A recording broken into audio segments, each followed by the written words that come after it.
They tell you to stick with the group on field trips, Katie. There's a reason for that. Lonnie and I snuck off on the side paths at Multnomah Falls and got a little lost. Okay, a lot lost. Like, for hours. Right before the bus left, we found a trail and came running down the path, soaked and covered in mud, shouting for the bus not to leave. The school called home. Mom and Dad said, "You didn't get into trouble like this before you met that Lonnie girl." But I don't think they know about us. The kids at school, though, I'm really afraid that's a whole other story. Stick with the group, Katie. Stick with the group.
Lonnie sometimes.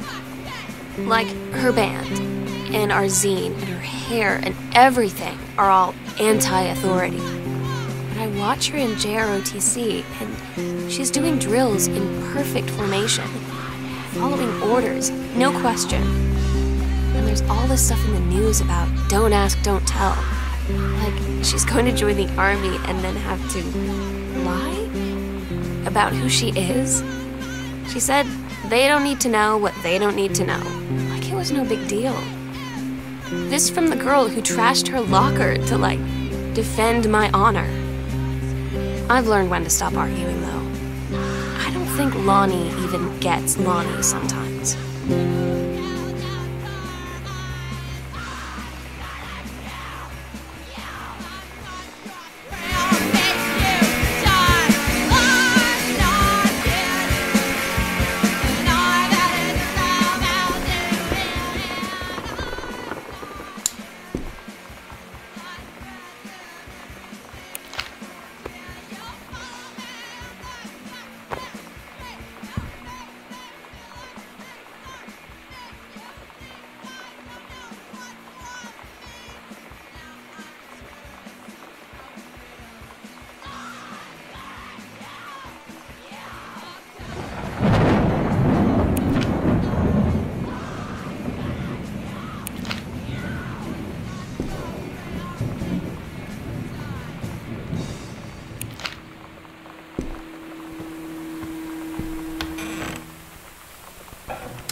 had an interesting talk with Mom and Dad tonight.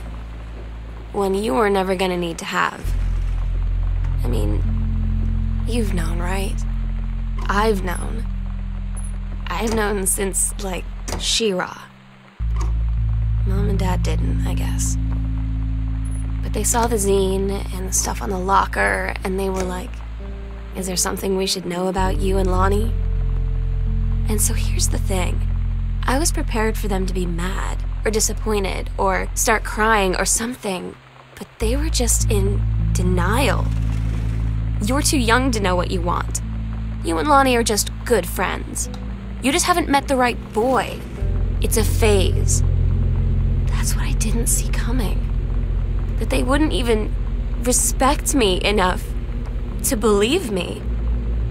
Well, joke's on them, because they're in for one very long phase.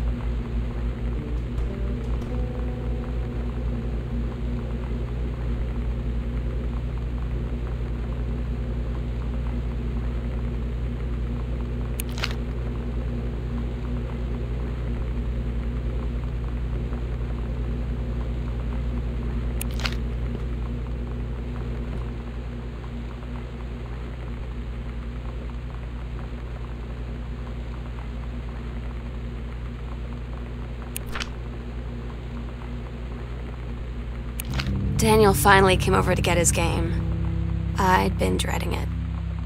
But he brought this story with him that I wrote when we were little.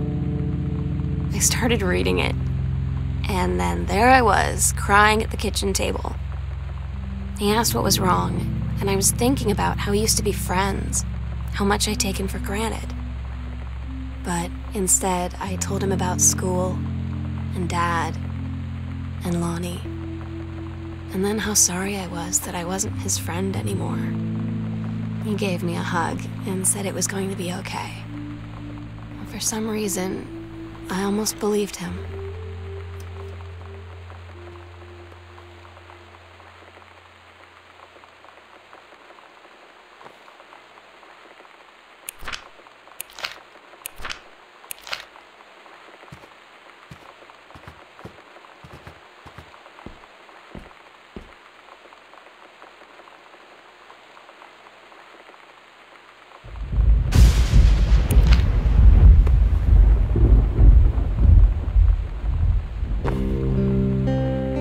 I asked Lonnie what she had to do to get ready to ship out for basic training. She said, not a lot, really. You're not allowed to bring anything with you. You have no possessions, no contact with the outside world while you're in basic. You just train hard every day, and then you deploy from there. So, they'll just send her away. To who knows where. The other side of the country? The other side of the world? My mind, can't process it. She's really going to be gone. Just gone.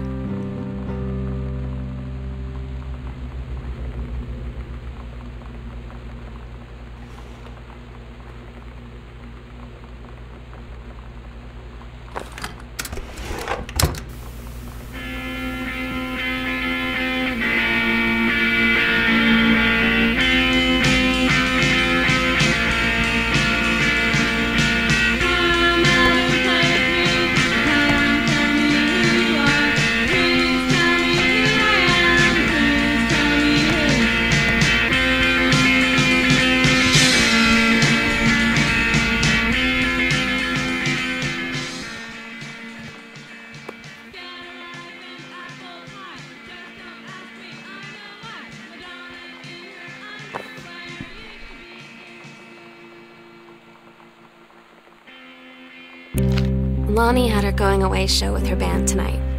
She's so incredible on stage. And she was singing, I could practically forget everything.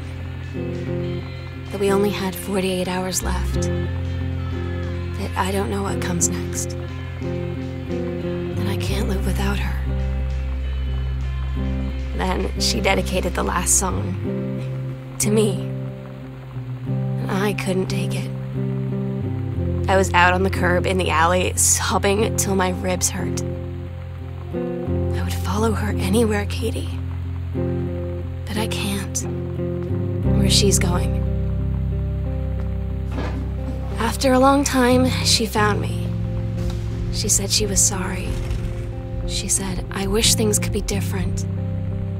I just wanted to make you happy.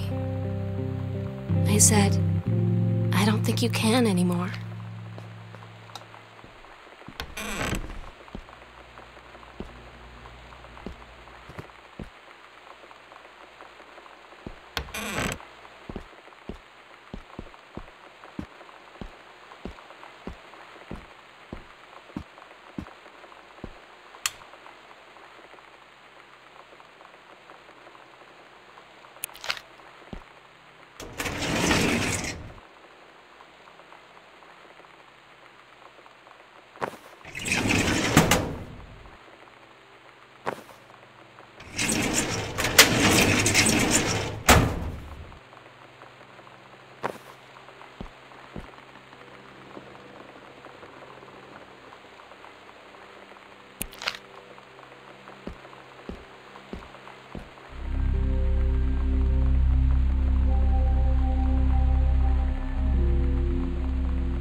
We agreed our last night together would be our happiest ever, and we'd forget tomorrow was going to come at all. It worked for a while. We had a good time seeing Oscar off, then ran up to the attic to look through our photos, to find one for Lonnie to take with her. And looking at them, I realized they were all in the past, and there wouldn't be any more. And I didn't know what I was going to do. And I cried, and she held me. She said she knew it was hard, but life would move on. I said I didn't want my life to keep moving without her. That's when she cried too.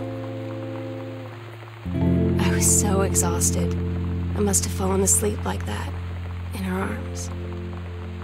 In the morning, I woke up, and I was finally alone.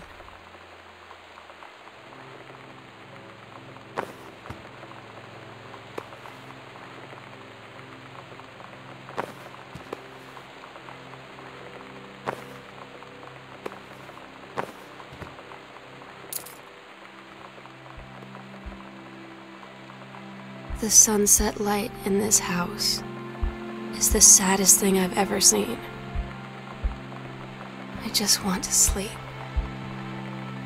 When I'm in the attic, it almost feels like Lonnie could still be here. She's just downstairs.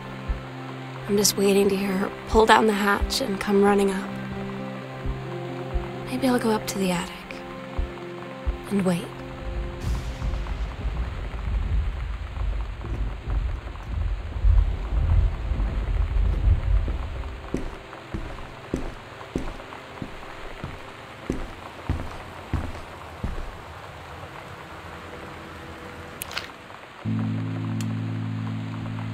Oh my God.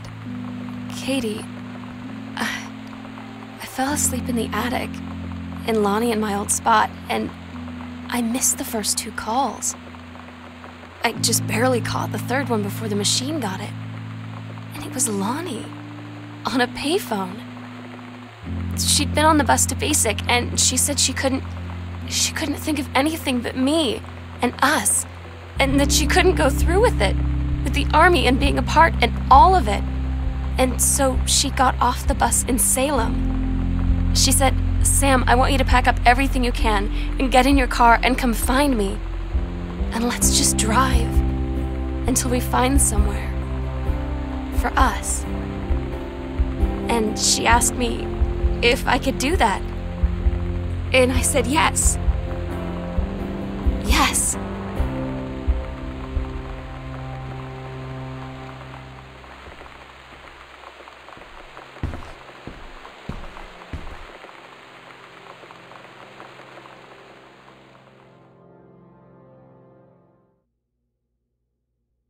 Katie, I'm so sorry that I can't be there to see you in person, that I can't tell you all this myself. But I hope as you read this journal and you think back, that you'll understand why I had to do what I did. And that you won't be sad, and you won't hate me, and you'll just know that I am where I need to be. I love you so much, Katie. I'll see you again, someday. Love,